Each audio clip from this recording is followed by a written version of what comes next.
all I thought about is when, how am I gonna die? And that was scary. To the point that I didn't know how to talk to my family because you could see fear in their eyes too. I mean, they were just as much affected by this as I was. And I'm getting sad because I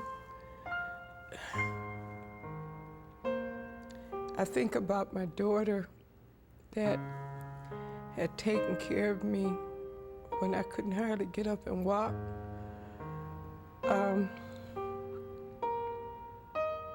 She was devastated, as well as the rest of my family.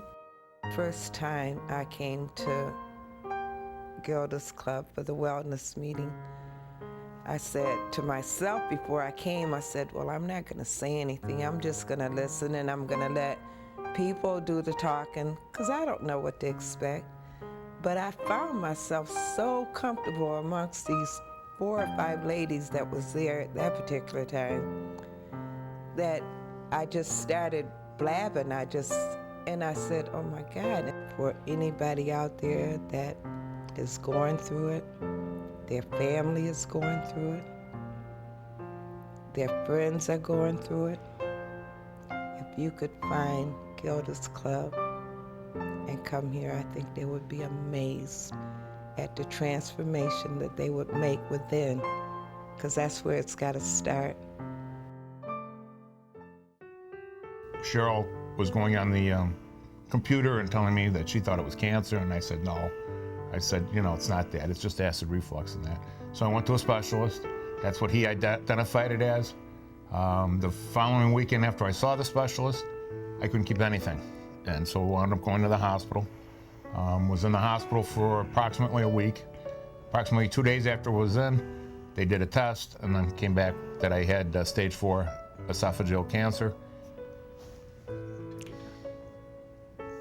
My world was falling apart. And I knew in my heart that he had cancer. I just knew it from the weight he had lost. And what I saw on the internet, I just knew that he had cancer. And when he had the biopsy, and a couple days later, I went into his hospital room and he said, it's cancer. I said, okay, Bob, it's okay. We knew that was gonna happen.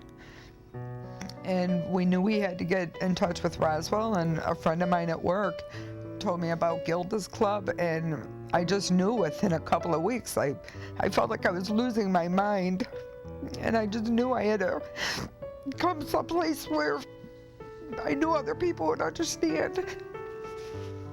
From the day one I was in here, you know, they accepted me like family. Didn't matter what kind of cancer I had, what kind of problems I was having, how I looked, how I felt, you know. They just, you know, accepted us with open arms, and, you know, it's great. I don't know what I'd do without it, because it turns out that a lot of the chemos that I'm on, other people with different cancers have been on the same ones. So they tell me what to look forward to, what not to look forward to. You know, we laugh, we cry. It's not just about us being sick. We talk about our families and, you know, vacations and fun things we do and stuff. So it's just, it's like an extension of my family. You know, it's just, I don't know what, at this point, I don't know what I do without them. You're not alone here. You're not alone. Every single person you looked at knows what you're going through. I was a smoker, and you think it couldn't happen to me. No, it's a shock. It's like your whole world is thrown upside down. And then our oldest son has been in the military. 4 days after I was diagnosed, he was sent to Iraq. So while I was going through the chemo and the radiation, he's over in Iraq.